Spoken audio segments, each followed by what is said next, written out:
All right, so today I'm going to be talking about one of the greatest writers of the 20th century, and that is Vladimir Nabokov. This is going to be the first video in what I hope becomes a series. Somebody in the comments actually requested that I make a video on Nabokov's Russian period, and I just thought, why not do a whole bunch? And this very first one is just going to be me talking about why I love Nabokov, why I think you might, and just some important biographical and historical context that will help you in your reading.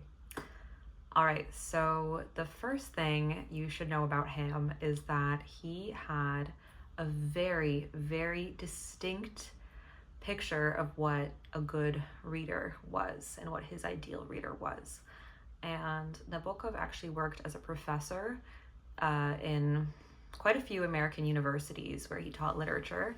And he very famously, for his first classes, would ask students to do a survey where they would fill it out and say what they thought a good reader was. But for him, it was somebody who has an imagination, who has a good memory, who keeps a dictionary on them, and who possesses some artistic sense.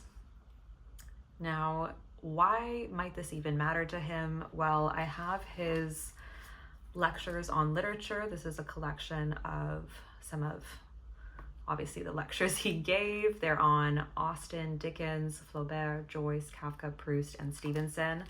But I just thought I would read an excerpt to give you a kind of sense of the man and writer and reader that Nabokov was. So he says, "Incidentally, I use the word reader very loosely. Curiously enough, one cannot read a book. One can only reread it. A good reader, a major reader, an active and creative reader is a rereader. And I shall tell you why. When we read a book for the first time, the very process of laboriously moving our eyes from left to right, line after line, page after page, this complicated physical work upon the book, the very process of learning in terms of space and time, what the book is about, this stands between us and artistic appreciation. When we look at a painting, we do not have to move our eyes in a special way, even if, as in a book, the picture contains elements of depth and development. The element of time does not really enter in a first contact with a painting.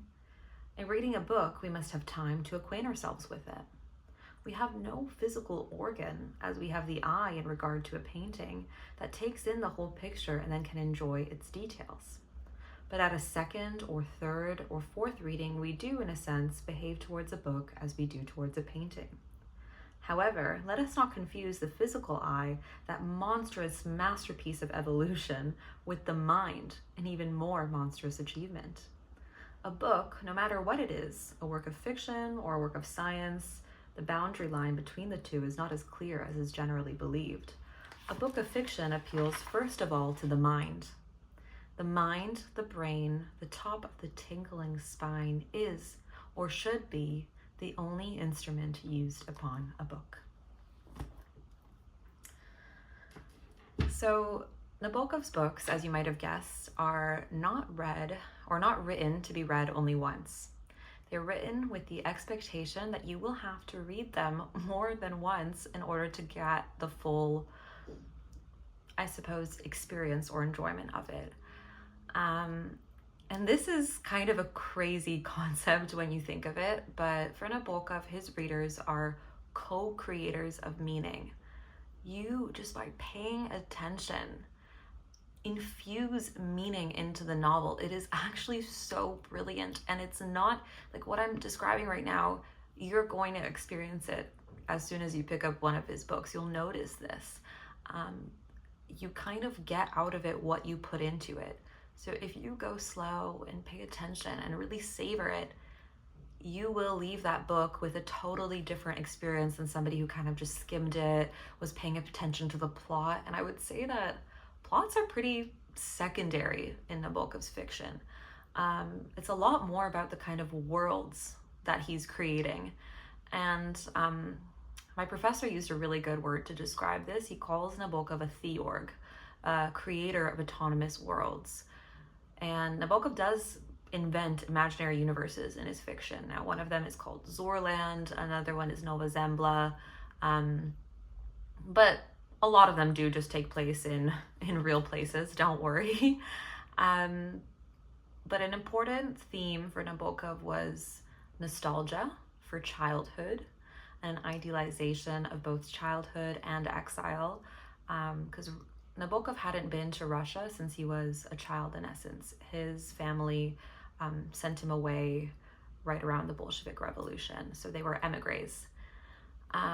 Another important thing to keep in mind is modernist culture. Now, modernism is really hard to define, mostly because it was this kind of global trend across fields of like art and literature around the end of the 20th century to World War I, maybe a few years after. But I'll tell you that Russian modernism looked like this. It was a subculture.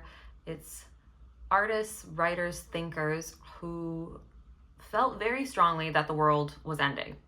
The world as they knew it was ending. And this was actually turned out to be true because the Bolshevik Revolution did happen and did change Russia as these people knew it.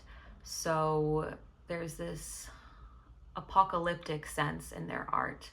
There is this kind of freedom that comes with succumbing to your most earthly desires, whether that's alcoholism or sexual exploration.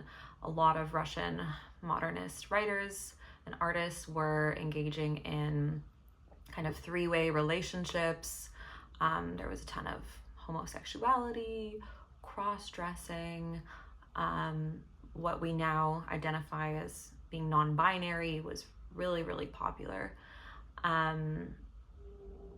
So that was kind of the feeling. That was what was going on at the time. And now Nabokov, he was a modernist writer. But he was somebody who kind of had very distinct views about what writing should look like. And so he's participating in these wider debates in his fiction. And that's obviously not something the average person is going to pick up on or understand. But if you read The Gift, for example, it's a book about a writer. And these debates are very central to it. And I'll talk more about these because I intend to make videos about specific novels. But just know that Nabokov, he may have lived abroad, but that didn't mean that he was in any way isolated from culture. In fact, in Berlin in 1923, there were 150 Russian language journals, and there were actually more Russian writers abroad than there were in Russia. And Nabokov's family first moved to Berlin. That was kind of the most popular emigre spot until 1925. After 1925, it became Paris. But Nabokov's dad, he was a politician of an illegal party. He wanted civil democracy. Obviously, that's not what they got. And he was actually assassinated at a meeting for his party in Berlin. And of course, that left a huge mark on Nabokov, and father-child relations are kind of a running motif across his work. Returning to modernist culture, something that was really huge for them was this concept of, in Russian it's called жизнь творчества, which means life creation. And essentially what these writers did was they lived life the way the characters in their works did. So they performed roles in public, acted out scenes, acted out almost like characters, performed love triangles, had these whole personas. And for Nabokov, he absolutely hated this. And in his fiction, if characters try to engage in жизнь творчества, in this life creation, they are punished for it. Lastly, something that really put me off of Nabokov for many, many years, and if you watch my videos, you know that I'm a grad student who researches Russian literature. I avoided reading his fiction for two reasons. The first was that the main book of his that I'd heard of was Lolita, and that is about a pedophile's relationship with a child. and that theme did not appeal to me, and obviously still doesn't. And the second, though, was just his use of language.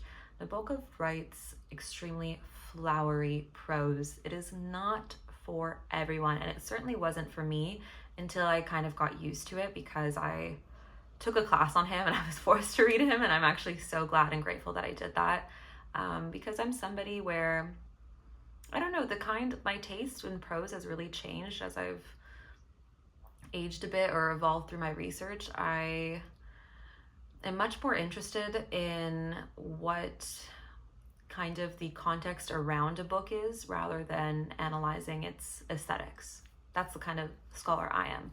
But Nabokovians, who are people who research Nabokov, are genuinely hilarious because they get into the most insane debates about what things mean in Nabokov's fiction, because Nabokov sets deliberate interpretive traps for his readers. Now, I'll give you an example. He thought that Freudians were so full of shit. He thought that it was just hilarious that people would read anything and analyze it as like, oh, this is a phallic symbol, and oh, this person wants to sleep with their mother. So he purposely would put in symbols and scenarios like that in his fiction just to make fun of people, because he thought it was funny that they would react a certain way. And I just think that's so cool.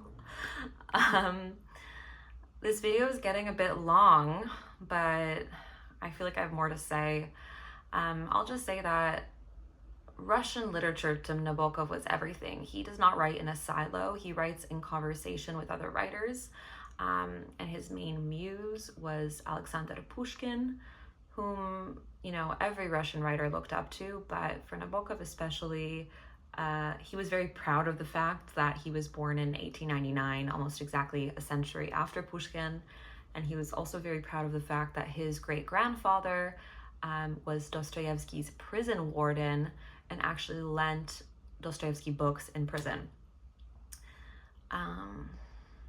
Nabokov was a member of the service nobility, like that's what his family's kind of rank was, which essentially means they weren't born royals, but through service to the aristocracy, they were awarded this title of, you know, service nobility, awarded titles, essentially. His father was an Anglophile, which at the time was quite a political take, because the Russian nobility usually only learned French because it was the language of art, and German because it was the language of science. But Nabokov was tutored in English, and this actually meant that he could read and write in English, but he couldn't do so in Russian. He could speak Russian, but he could barely read or write in it. And this was a huge source of shame for him. So when they emigrated, he would read Vladimir Dahl's Dictionary of the Living Russian Language every night to kind of bolster his Russian. So when I say that his language is very flowery, that's because he's literally using words from a dictionary that he's reading every night and then just putting it in. And it's so cool because when you read it, you come across like a funny word, you can actually look it up in the dictionary that Nabokov himself used, and kind of then get a better sense of what he was aiming at. What else?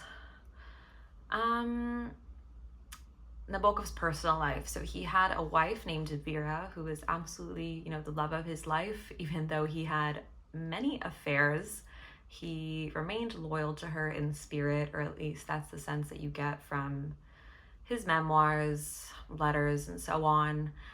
She was Jewish, and they were living in Berlin, not when it was quite Nazi Germany, but it was becoming increasingly fascist. And so they moved to Paris and then to America. And that happened because Nabokov's friend was offered a job at Stanford and he didn't want it. So he said, Nabokov, why don't you take this job? You should go teach at Stanford. And he was like, okay.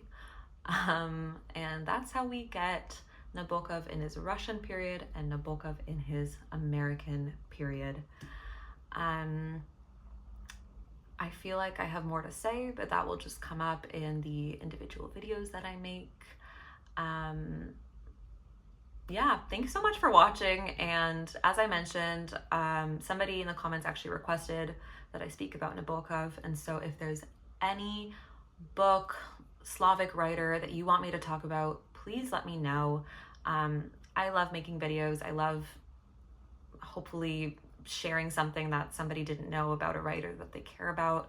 I do this for a living and I love it. So just let me know if there's anything you want me to discuss. I will probably then make a video about it. So take care.